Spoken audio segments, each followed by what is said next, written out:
Hello दोस्तों, स्वागत है आपका मेरे यूट्यूब चैनल पे। और हिंदी की क्लास में हम लोग अति लघु उत्तरीय प्रश्न देख रहे थे राजन सीरीज 2025 संस्करण की सेकेंड सेमेस्टर। प्रश्न नंबर 50 तक कर लिए थे। प्रश्न नंबर 51 से शुरू करेंगे। विज्ञान सेकेंड सेमेस्टर हमने समाप्त कर चुका है, तो अब वीडियो देखते रहिएगा। प्रश्न नंबर 51 से कंटिन्यू करते हैं।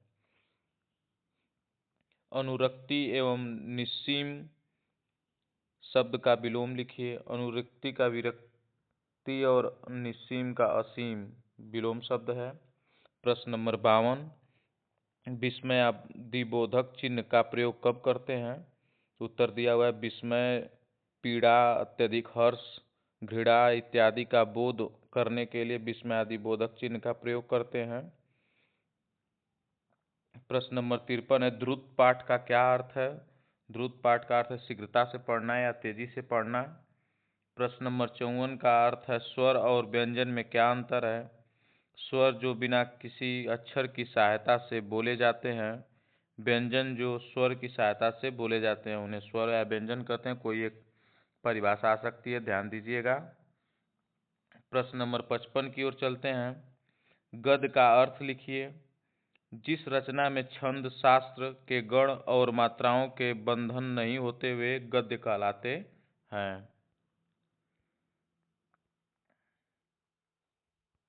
प्रश्न नंबर 56 देखते हैं। दिया हुआ है कि विद्यार्थी की गतिविधि का मूल्यांकन किस प्रकार किया जा सकता है?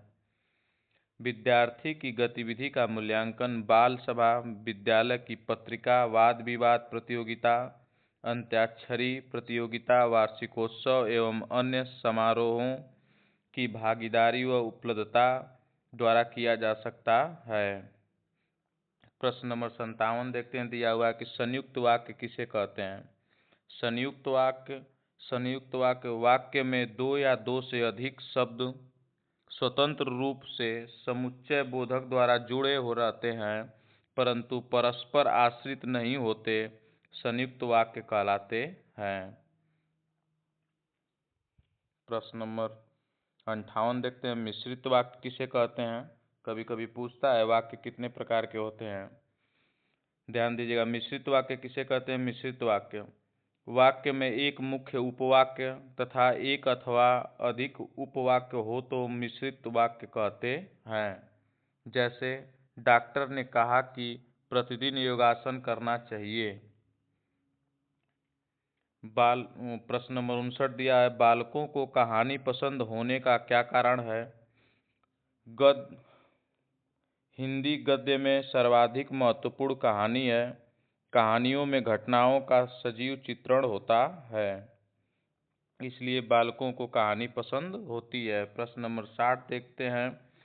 कहानीकार का प्रमुख कौशल क्या होना चाहिए? उत्तर है आपका, कहानी में कौतूहल और जिज्ञासा बनाए रखना कहानीकार का प्रमुख कौशल होना चाहिए। कहानी नीरस नहीं होनी चाहिए। प्रश्न नंबर 61 दिया हुआ है आपका कि लोक कथा से क्या लाभ हो सकता है? तो लोक कथा के माध्यम से बच्चों के मस्तिष्क एवं धार्मिक तथा शिक्षाप्रद भावनाएं उत्पन्न की जा सकती हैं। प्रश्न नंबर 62 की ओर चलते हैं। वाचन कितने प्रकार का होता है? वाचन दो प्रकार का होता है, सस्वर वाचन और मौन वाचन। वाचन कितने प्रकार के होते हैं? दो प्रकार के होते हैं, पहला सस्वर वाचन, एक मौन वाचन। प्रश्न नंबर 63 देखते हैं। ध्वनि कितने प्रकार की होती है? ध्वनि दो प्रकार की होती है, पहली सार्थक ध्वनि, दूसरी निरर्थक ध्वनि। प्रश्न नंबर 64 देखते हैं। शब्द किसे कहते हैं? अपने भावों को दूसरे तक प्रसारित करने हेतु ध्वनि प्रतीकों का उपयोग करना पड़ता है। इस ध्वनि के मेल को शब्द कहते हैं। प्रश्न नंबर 65 देखते हैं। दिया हुआ है, गतिविधियों पर आधारित शिक्षण से क्या अभिप्राय है? उत्तर आपका है, शिक्षण कार्य में वही विधि उपयोगी मानी जाती है जिसमें शिक्षक एवं छात्र दोनों ही क्रियाशील रहें। जिसमें दोनों एक्टिव रहेंगे, शिक्षक भी एक्टिव रहे और छात्र भी एक्टिव रहेंगे, तो वह शिक्षक प्रणाली, गतिविधियों पर आधारित शिक्षण प्रणाली कहलाती है। प्रश्न नंबर 66, अभिव्यक्ति का अर्थ बताइए। अभिव्यक्ति का अर्थ बताइए। प्रश्न नंबर 66 आपका है, उत्तर देखते हैं। व्यक्ति द्वारा अपने विचारों और भावों को दूसरों के समक्ष प्रकट करना ही अभिव्यक्ति कहलाती है। दूसरे शब्दों में व्यक्ति अपने हृदय के विचारों को भाषा एवं वाणी का रूप प्रदान करता है, वह अभिव्यक्ति होती है। प्रश्न नंबर 67 दिया हुआ है, प्रोफेसर रमन बिहारी लाल ने मौखिक अभिव्यक्ति को किस प्रकार परिभाषित किया है? तो प्रोफेसर रमन बिहारी लाल के अनुसार देखते हैं, मानव अपने हृदय के भाव प्रकट करने के लिए जिस ध्वन्यात्मक संकेत साधन का प्रयोग करता है उसे उसकी मौखिक अभिव्यक्ति कहते हैं। प्रश्न नंबर 68 दिया हुआ है आपका, मौखिक अभिव्यक्ति के साधन बताइए। उत्तर आपका होगा विचार विमर्श, वार्तालाप, वाद विवाद, चर्चा परिचर्चा, कविता पाठ, भाषण, व्याख्यान, कहानी, कथन इत्यादि मौखिक अभिव्यक्ति के साधन है। जो मौखिक अभिव्यक्ति का मतलब सीधे बात। प्रश्न नंबर 69 दिया हुआ है आपका, लिखित अभिव्यक्ति का महत्व बताइए। उत्तर आपका होगा लिखित अभिव्यक्ति भाषा का स्थायी रूप है, क्योंकि इसके माध्यम से हम अमूल्य विचारों को अधिक समय तक सुरक्षित रखते हैं।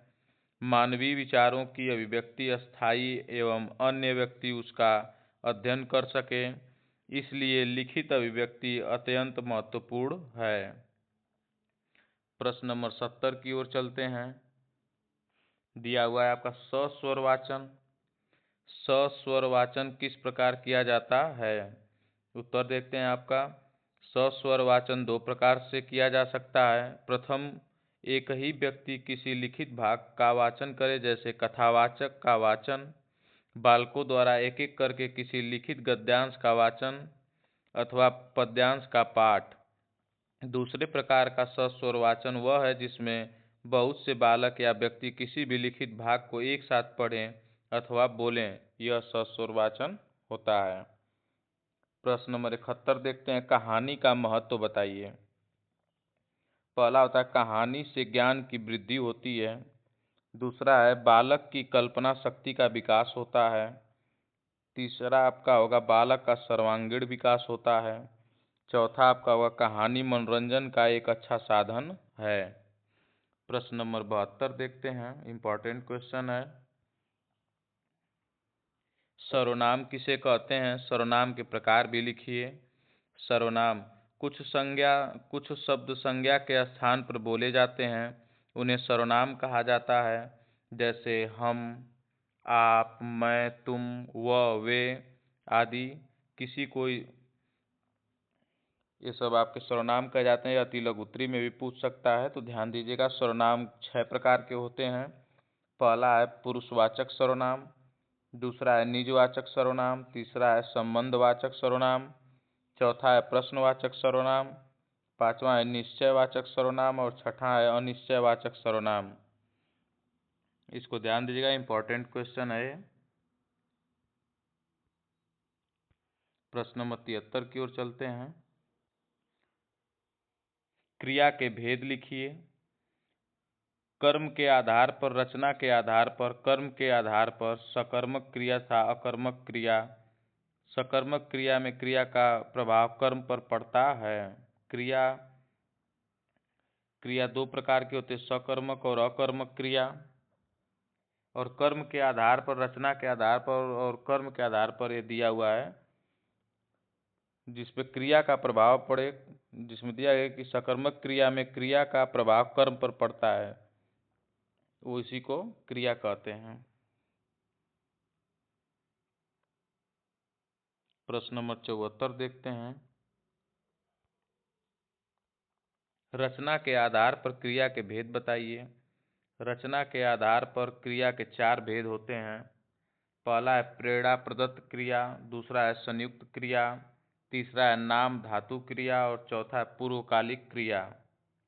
प्रश्न नंबर 75 देखते हैं, शब्द की व्याख्या कीजिए। व्यक्ति के विचारों के प्रतीक के रूप में उच्चारित की जाने वाली ध्वनियों के समूह अथवा संकेतों को शब्द कहा जाता है। ऊपर एक बार देख चुके हैं। प्रश्न नंबर 76 देख दिया हुआ है कि पद क्रम का क्या अर्थ है। शब्दों को उचित क्रम में लगाकर वाक्य बनाने को पदक्रम कहते हैं। शब्दों को उचित क्रम में लगाकर वाक्य बनाने को पदक्रम कहा जाता है। प्रश्न नंबर 77 दिया हुआ है कि शब्द कितने प्रकार के होते हैं। शब्द दो प्रकार के होते हैं आपके। पहला है ध्वन्यात्मक शब्द और दूसरा है वर्णनात्मक शब्द। प्रश्न नंबर 78 दिया हुआ है, विशेषण की परिभाषा तथा भेद लिखिए।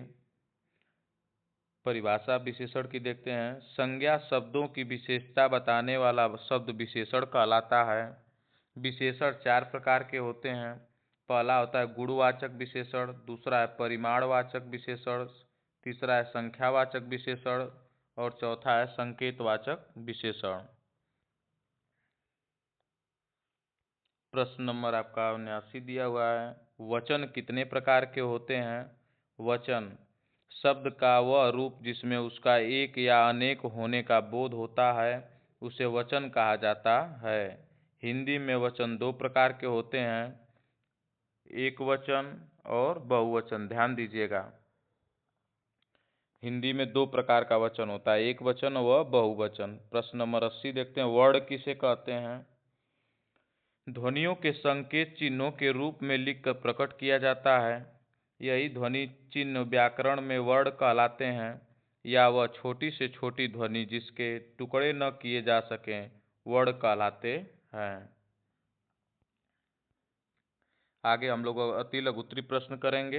अति लघु उत्तरीय प्रश्न हिंदी का आपका यहीं तक दिया है, 80 क्वेश्चन है, इसको देख लीजिएगा। तब तक के लिए धन्यवाद। अगली कक्षा में हम लोग उत्तरीय प्रश्न देखेंगे।